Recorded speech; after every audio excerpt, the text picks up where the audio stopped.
So this is the Thysiastery. It looks pretty cool.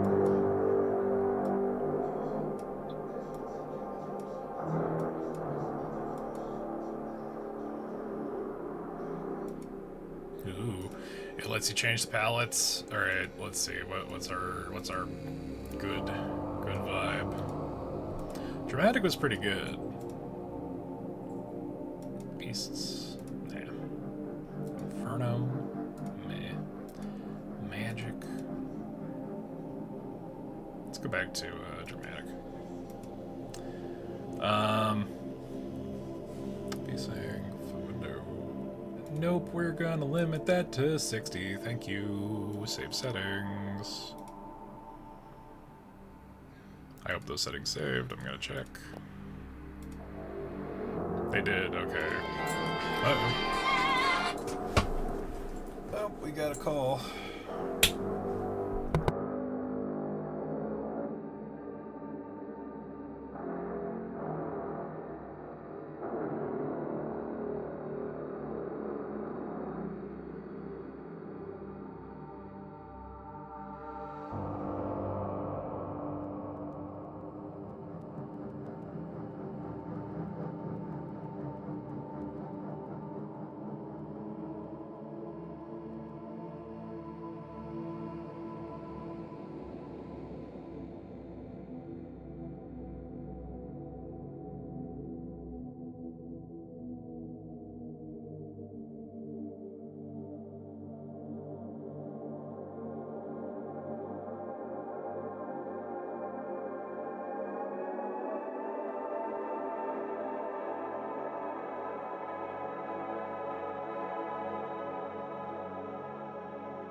Okay.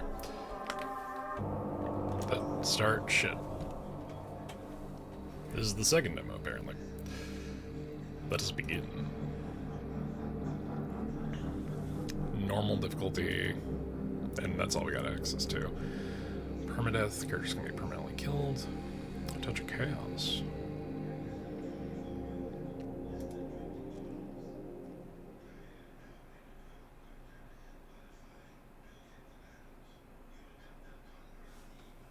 You feel a throbbing ache and haze, the world contouring into a kaleidoscope, fading into darkness. An unfamiliar brand makes itself known on your body as you wake up someplace unusual to you. After finding another in the same situation, you set out to explore together.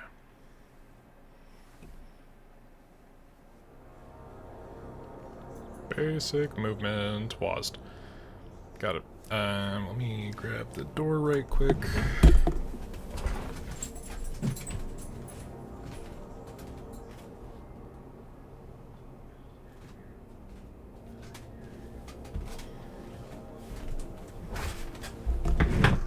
Welcome to the demo of Thysiastery.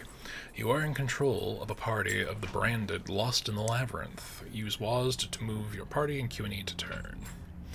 Time does not pass while you are idle. When you take action, including movement, everything in the labyrinth takes action as well. Cool, so you got a little, not Gungeon, what's the other one? Rift of the Necrodancer.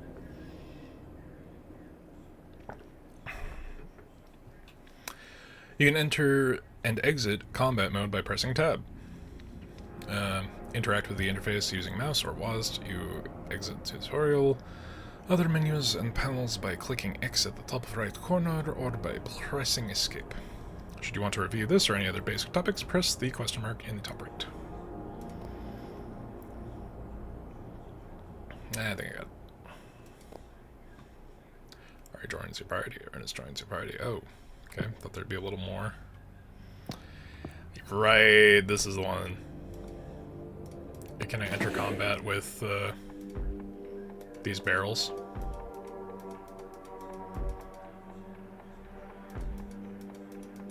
I cannot.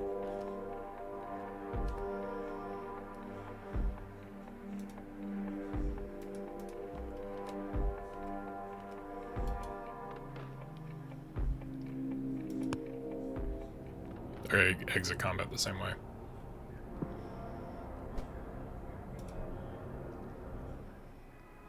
Campsite. Rest party. We have Arya and Ernest.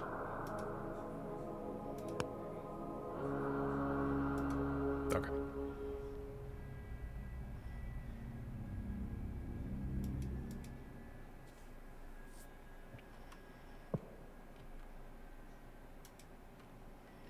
So there is a full-on interactive if there is an interactable in that particular zone. Got it. A lot of mushrooms, a lot of spore kind of core going on here. I think that's what that is.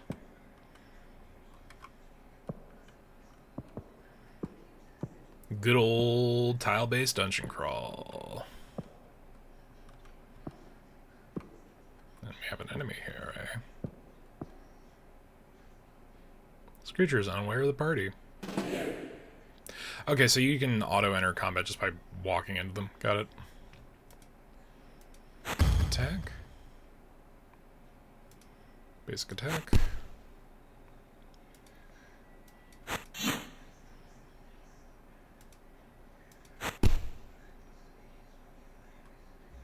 Did I lower the volume too much?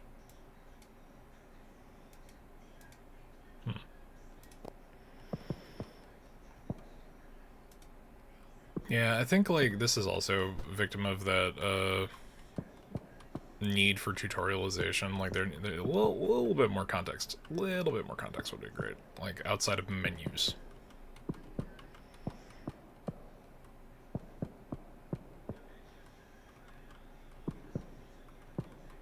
Like, that first combat, our enemy didn't get to even act.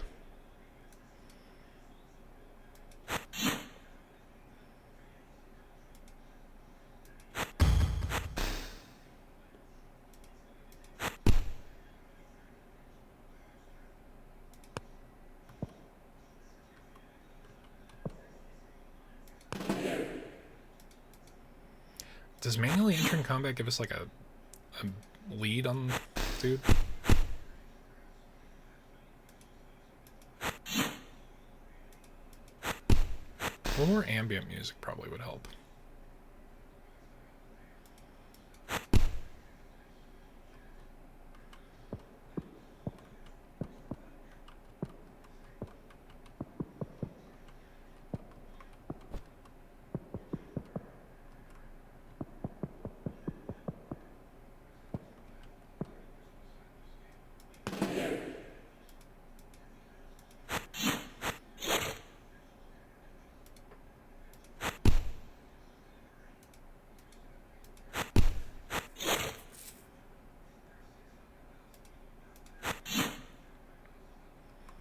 Yeah, ambient dungeon music could improve this a bit.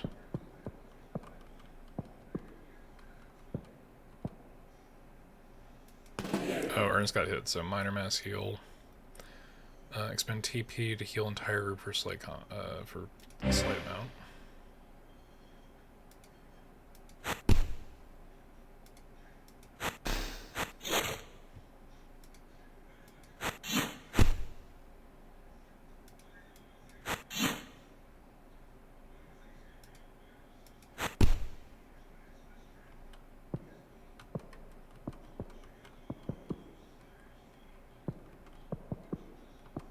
Like, the vibe is cool, the art style is cool, I just didn't expect it to be completely silent.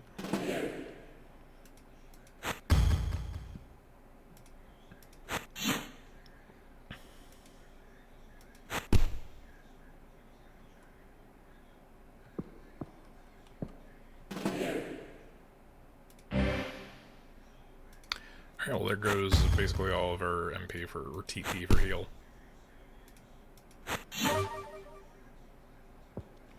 Party finds a bullet from the remains of the fly, huh?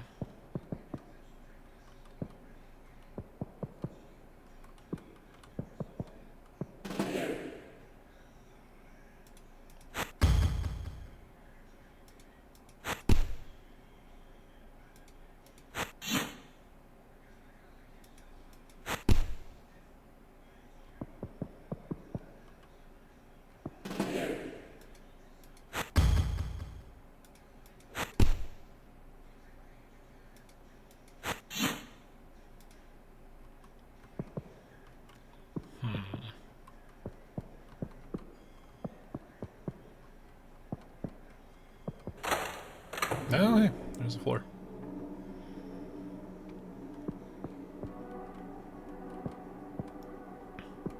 Okay. Moldy Juggernaut. Or it's just Rot Golem. It's a Rot Golem. Okay.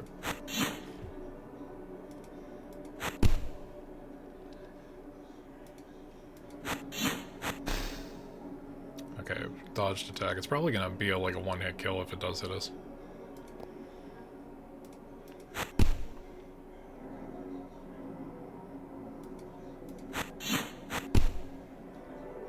Doing 60 damage. Got it. Alright, let's see. What do we got? Minor amount of HP consumed on use.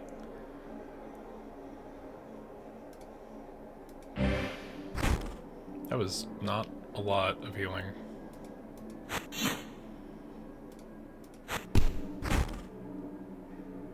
See, like, even this degree of background, just, like, ambient, you know?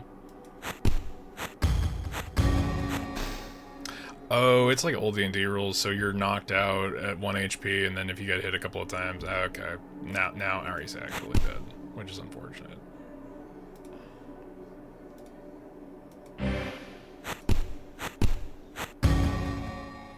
Alright. The labyrinth is sated once more. Click to restart. I know that there's more depth here, but I just wish there was a little more, like, character dialogue at all. Like, any.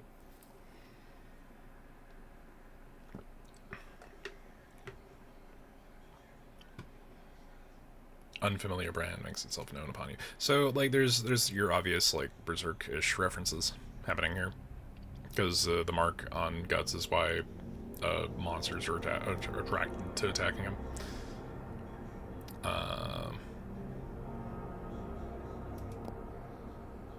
Alright, basic movement. Yeah. Party rows. Assigned to a front or back row position. Characters in front row deal full damage with all weapons, are more likely to be targeted. Back row are less likely to be targeted by attacks, take less damage, but they deal reduced damage with melee weapons. Character sheets. This is the character panel. Here you can find some information about the character of your choice. You can hover over some of the elements. There are a few points of interest in the menu. You can change equipment by clicking the equipment slot. This will bring up available gear. You can also have one character teach a skill of your choice to another character by clicking the skill and select Teach. Selecting Teach option in the drop-down menu. This will start teaching selected skills to the selected character. Once the character accumulates sufficient experience, they will learn the selected skill. Some skills can't be taught. These are innate skills. Turn order and turn delay. All creatures within the labyrinth are subject to turn order. That is, they only move and act when it is their turn. When creatures' turn is ended by taking when a creature's turn is ended by taking a action, there is a turn delay. See, you understand that there. Sorry, I'm being pedantic. That governs how long. There's a turn delay that will govern how long it will take until that creature will receive its next turn. Higher turn delay means the creature will take longer to take its next action. Okay, so when a creature's turn is in, there's a turn delay that governs how long it will take until that creature will receive its next turn. Higher turn delay. What determines turn delay? If an attack hits a weakness or if it is a critical hit, the turn delay is halved. In contrast, if the attack misses or if it is nullified or absorbed, it will multiply into turn delay by 1.5 times. This variation is displayed in Turn Order Tracker as a vertical bar. Some actions have higher or lower turn delay. In addition, there is minor random variation in resulting turn delay. That could be written more clearly. Inventory and stash. Stash can only be accessed in camp, okay. Camp and resting. Should be safe for now. Changing allies. During the delve, the party grows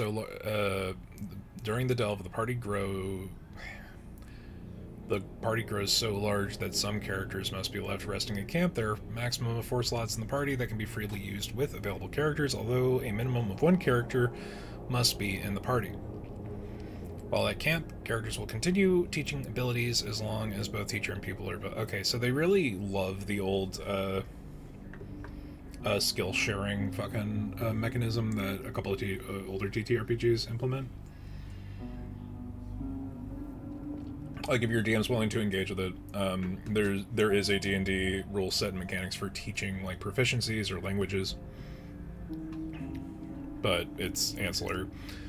They'll also receive 75% of the experience the active party receives. Okay. We did not get to engage with that at all.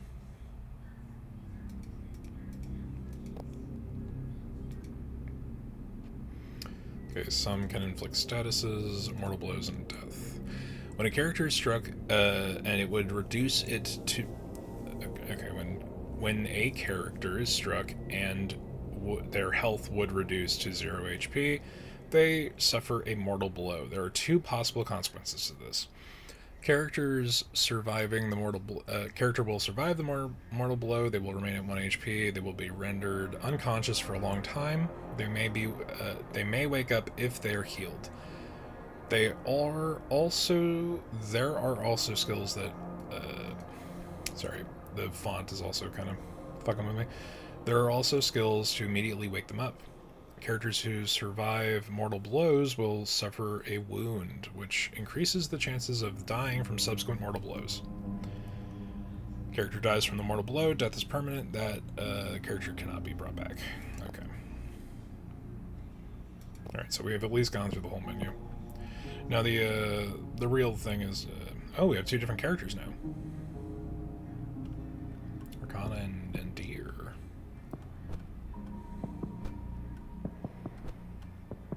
I wonder if that's always randomized or if it's just because we started after a game over.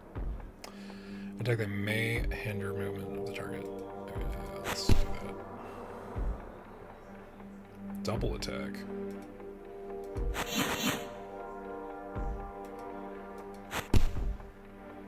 There we go.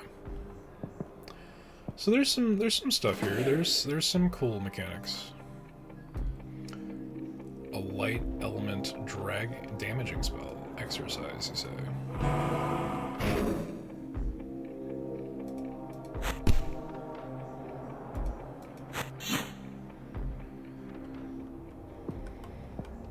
Again, like, more diegetic means of producing tutorials is always appreciated.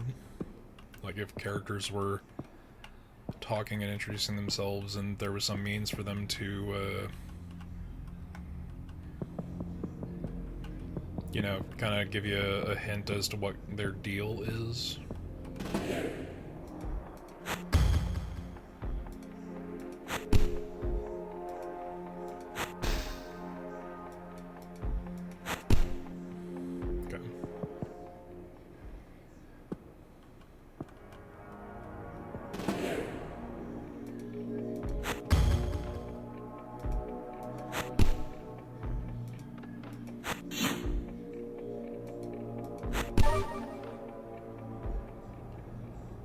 Oh, struggle weakness.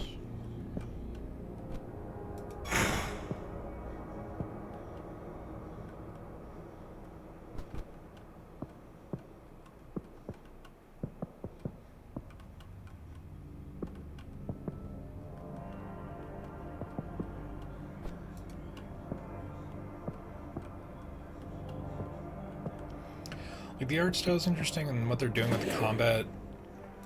There's systems here that I think can be better explained.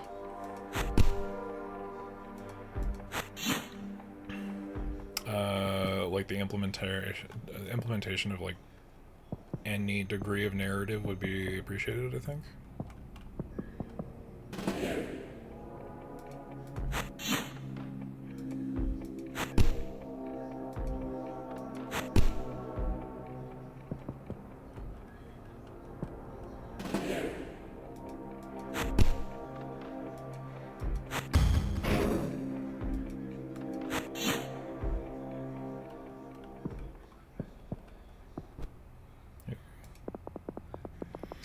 party comes across an ancient altar covered in flora. The symbols are alien and decoration seems to be carved from bone, hopefully animal ones.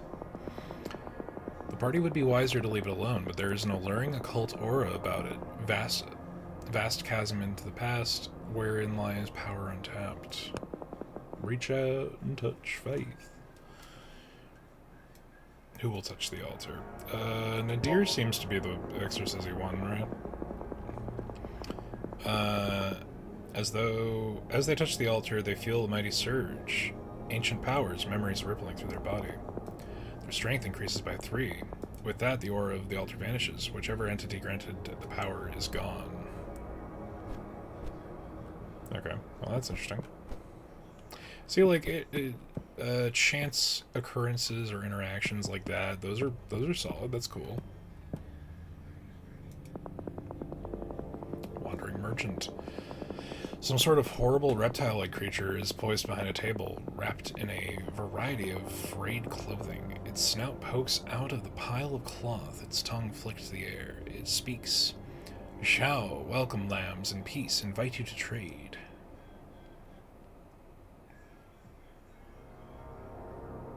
Sure.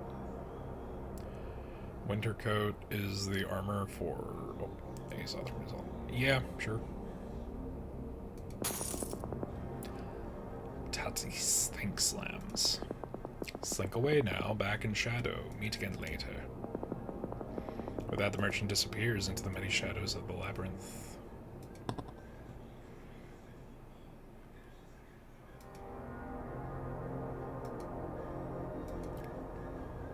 Okay, so like we have like even an inference of character here. The Arcana is the Thug of Nabise. You got decent health, big on strength,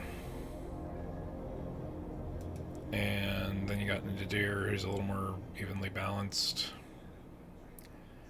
Okay, so paths have the character style, so he's a breaker, and Nadir is a ninja. If he's gonna tank, thick cloak that would protect from a brutal winters of nil and insulated from cold is thick enough to provide some protection. Might get uncomfortably hot. Armor value, yeah, let's put that. Put the armor on tank. Nadir attacks piloting. Oh, that was from earlier, okay.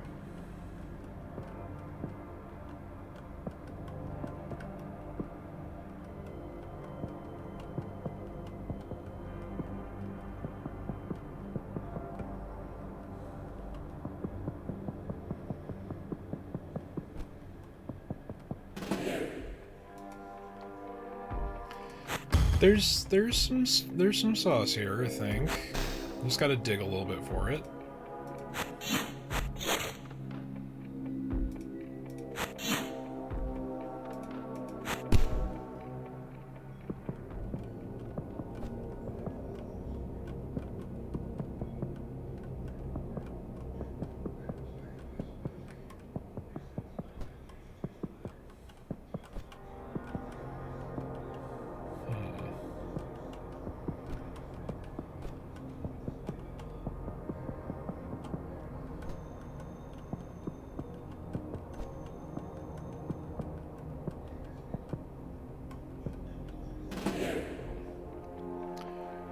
That is an eye octopus. This thing doesn't have fingers to break, but let's go for it. Drains 12 TP, son of a bitch.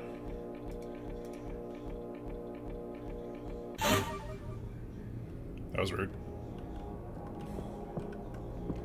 Did the music start to loop for y'all as well?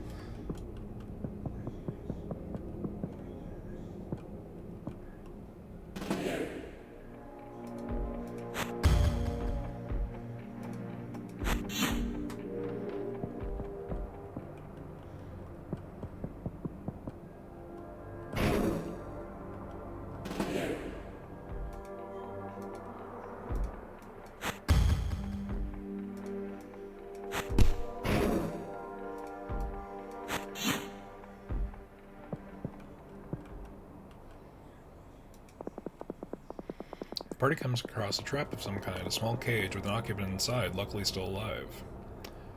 Talk. They vaguely recall some creature shuffling them into this cage and telling them to wait for a promised hour. The prisoner within the cage seems to be alive. Break them out.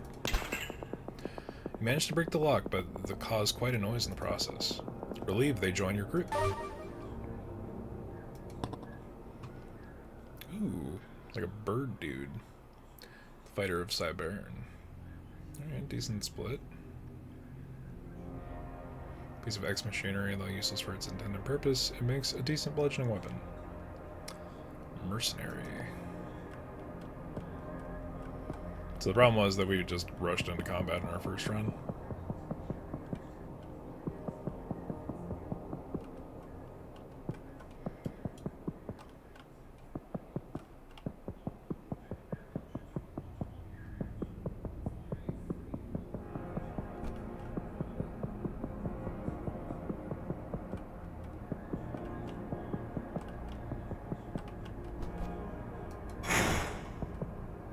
That was vaguely obvious.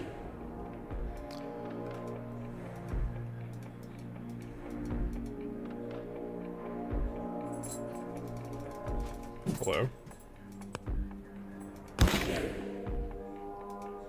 Alright, so I got a free punch because we can't hit it.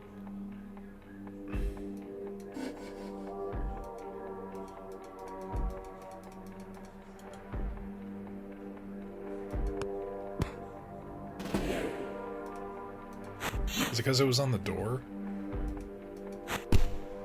That was lame.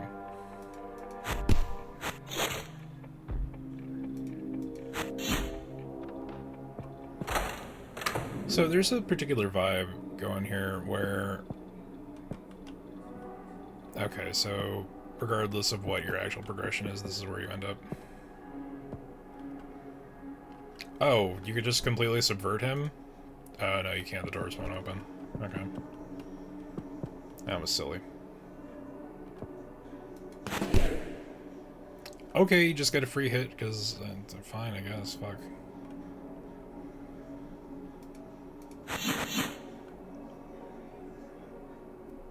Femur breaker, go all out against the golem. Okay,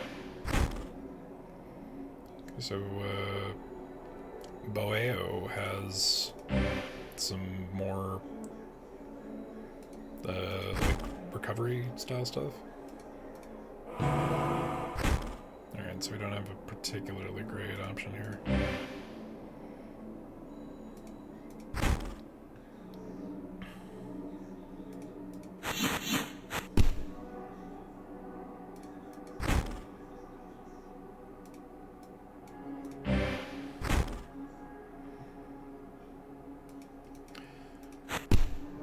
So I gotta say, like, going this particular route, having the 2 rows of turn-based combat options, it's not as complex with, like, how... I mean, it may be, actually, but it doesn't seem as complex with the...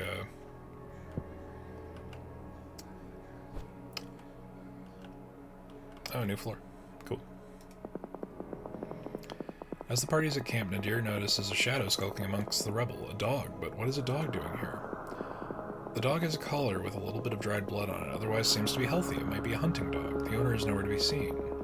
You suspect that they are already dead. All for scraps. Offers the dog some scraps, what little the group has. The dog eats them eagerly, but it probably hasn't eaten in a while. Sylph joins the party! Pet dog. My dear pet Sylph, she wags her tail contentedly. Pet dog again.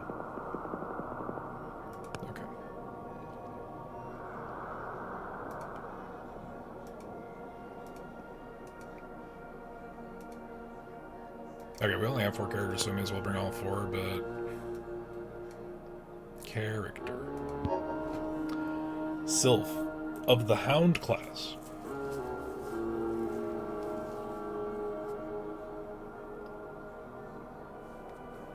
Can the dog teach its skills to somebody?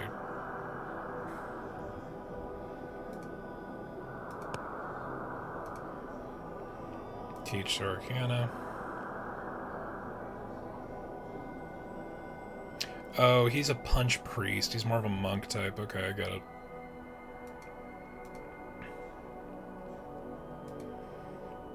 teach the dog to heal. Oh, okay, you can't.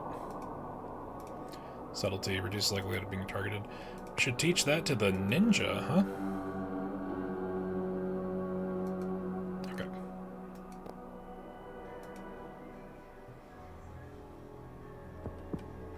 I do like that mechanic, it needs a better introduction, I think.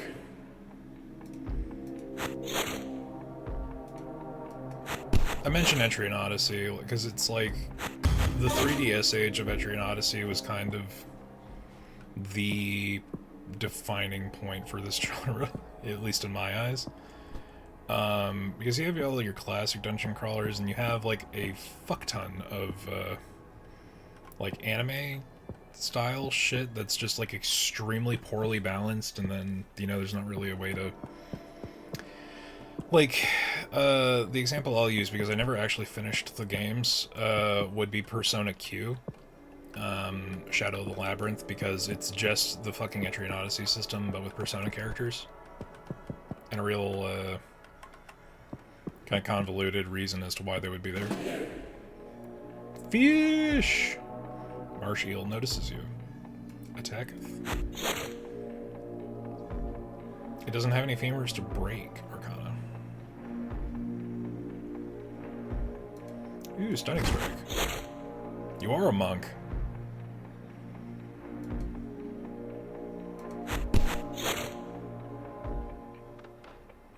Sylph follows offensive, Sylph does. Okay, cool.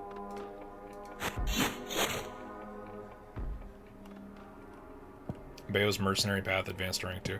Okay, so there's like class rank system level ups and then character level stuff, I assume.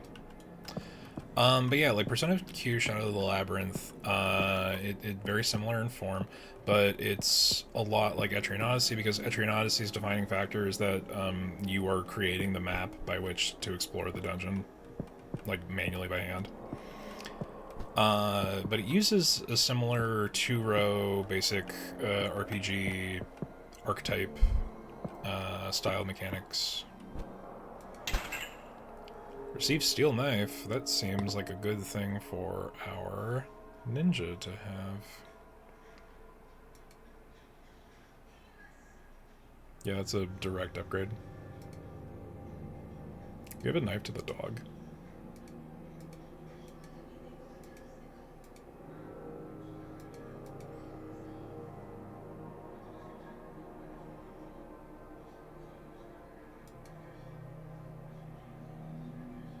Yeah, impact and strength, and this also relies on strength.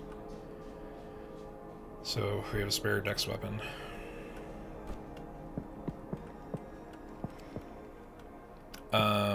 But yeah, the reason that I bring those up is that the problem with those games is that the lack of proper balance and the hyper keen, grants keen, okay. Grants keen on the target, increases their perception, cancels out blindness. Interesting.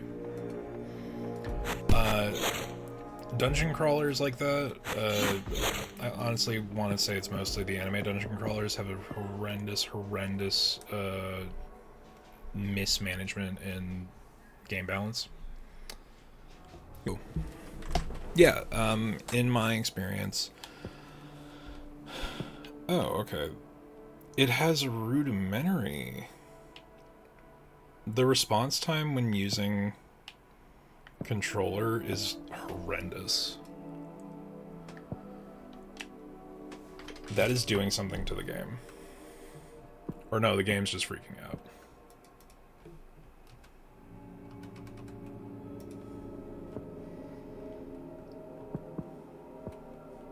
That's weird. It's not as snappy as it was a couple minutes ago. Oh.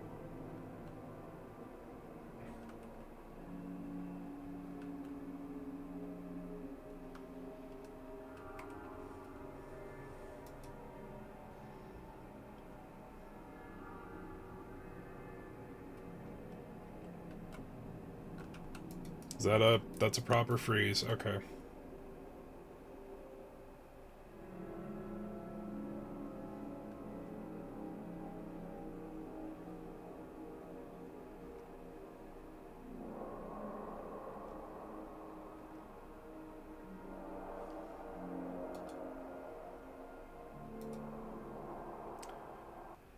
And a crash. Lovely.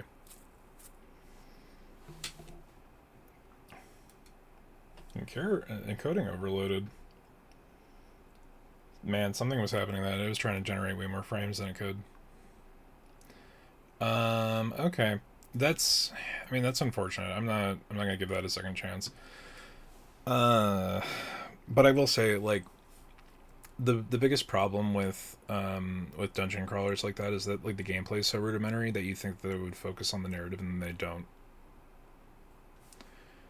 And I see that that's the case here. Or at least we didn't get the opportunity for the narrative to present itself. Maybe it presents itself more diegetically than that. I don't know. I might go back to that once it releases and see what the deal is. But I don't know, man. I don't know about that one.